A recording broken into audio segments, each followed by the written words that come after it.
My mother started dating someone younger than me to stick it to my dad after he divorced her for cheating on her, when he did it because she was mentally abusive, and now my sister is mad I cut contact and don't want to see our mom get lovey-dovey with a college freshman.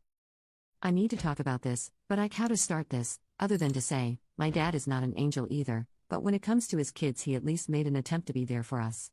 My mother has a mental health diagnosis that she uses as an excuse for her behavior, but refused to seek any form of treatment. Growing up, my sister and I would either get home to a dead silent house, and our mother curled up in bed / on the couch, too depressed to move, or deep cleaning the house to music so loud we could hear it from our bus stops. Sadly, the depressed moods were what we looked forward to, because she also became extremely verbally abusive, and at times even physically, though never to extremes. She would constantly accuse my father of cheating, refuse to even sleep in the same room as him, no idea if he was, wouldn't super surprise me, but also, Ike. And the one time he tried to send her to inpatient treatment, when she got out after 72 hours, she told him that if he ever did that again she would divorce him and a bunch of other threatening stuff. My father was too scared of the threats to try to force help again after, and she just got worse as time went on. Eventually, when I was 16, and my sister was 14, we heard her screaming on the phone that she was going to kill herself in front of us. I got us out of the house, and took her swimming at the creek near our house because at 16 I had no clue what else to do. That day when we finally got back, my dad sat us down and told us that he and our mother were going to get a divorce. He didn't expect for us to be relieved by the news until my sister broke down and told him that we had heard what she said on the phone. There was a lot of crying and a lot of court dates, protective orders and such, and a bunch of other stuff that ended up with us not having to see our mother unless we wanted to. I suppose when it sunk in that we didn't want to be around her when she was acting like a loon, she decided to take her mental health more seriously, but she never forgave my father for leaving her at her darkest moment. I can't really blame him, though, because that house was hell when she was in it. Anyway, I'm 22 now, and my dad has started dating again this year. The woman he's been seeing is lovely, age appropriate too, and they do cute old people stuff together, even though they aren't that old, lol. Farmers markets, antique stores, and yard sales, every weekend, haha. My mother took it hard for some reason, even though she has been dating on and off since the divorce. She had been saying everything from how he left her for a cow to saying that she always knew he had been cheating on her, and this was the proof. It got to the point we had an argument that unfortunately got a little heated and ended with me saying something like, "You're divorced. Get over it. How are you not fudging embarrassed?" And something about lacking pride. All of which I ended up apologizing for, because even if I think I was right, I do, it was a pretty cruel thing to say. Cut to less than a month after that argument and she starts showing off her new boyfriend, who happens to be closer to my sister's age than hers.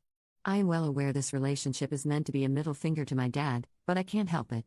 It's fudging gross. It's fudging gross, dude. This guy is younger than me, and is playing house with my mid-50s mother? It's weird, and predatory, and gross. But, he is a legal adult, and there's really nothing I can do about it. Anything I could say to my mother would turn into a game of so it's okay for your dad to date but not me? As if dating is the thing that's fudging appalling about it. Part of me thinks he's only with her because she got the house in the divorce, and is doing fairly well for our area, financially speaking. The rest of me thinks she's groomed this dude. So I've pretty well just stopped communicating. I never give a real explanation for why I can't come over or talk on the phone, just that it's really busy at work. My sister came over Monday and said that our mom really misses me, and that she hopes I can come around this weekend because she's planning to make my old favorite for dinner on Saturday. I'm not sure what that means, unless she's talking about a cold slice of hot and ready that I had to sneak for my sister and I while she wasn't looking, but whatever. I tried to hedge around the issue, but my sister wouldn't drop it, and I ended up snapping that I didn't want to go watch a 50-something get handsy with a college freshman. My sister ended up looking absolutely shocked by this and asking if I was serious.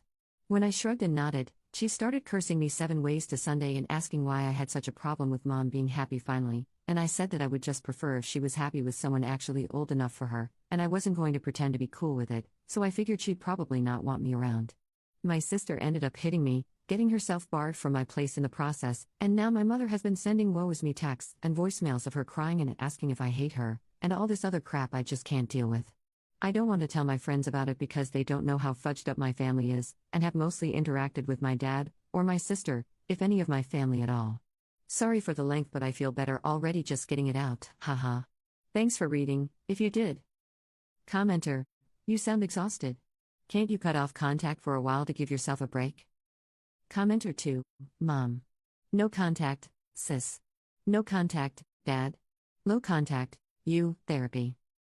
Update. Hi. Just remember this account because I was talking to my sister recently, and the big fight came up, and I remembered that a couple of people asked for an update if there was one, so I decided to give one. Someone on my last post said something that I just couldn't shake off, about bipolar disorder being hereditary, and I kept thinking about it and getting sick, going through my sister's behavior at the time and how she had changed.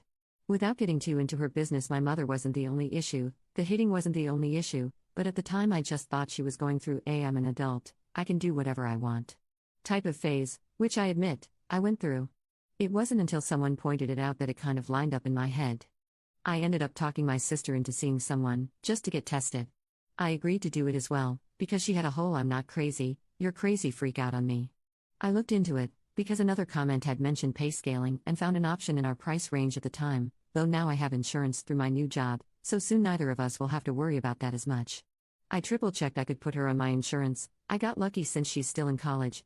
Anyway, after talking to our respective therapists/psychologists, it seems that she has bipolar 1, like our mother, whereas I have PTSD, surrounding my mother and her care. She jokes that I got off lucky because she has to take big ol' horse pills and I get a free pass to smoke weed. My mom stopped seeing the little boy only a few weeks after the post. I knew it was a phase. From what my sister says, she's been dating another man now, but hasn't changed the way she acts. I think my sister is close to cutting off contact with her, too, which, despite how cruel it sounds, I'm hopeful for. For me, cutting contact came after my therapist said that what I saw as normal arguments between us was me becoming triggered. Feels weird to use that word. I've never been the kind of jerk to hate trigger warnings, but to think they apply to me is weird, because she was always reminding me of the worst times of my life. I thought about that a lot and decided I agreed. Fighting with her about it would get me nowhere, so I just told her I didn't want to see her for a while and blocked her. She didn't take it that good, but she calmed down after the first couple weeks. On a much happier note, my dad is getting married to his girlfriend, which I am so excited for. She's such a lovely lady, and they share so many passions. Their antique glass collection belongs in a museum, and I've never seen two people more happy. Commenter: I'm honestly glad to hear a happy update from you, Op. Sounds like everyone you care about in your life is moving forward, as well as you. And I'm wishing you guys the best. Keep taking care of yourself.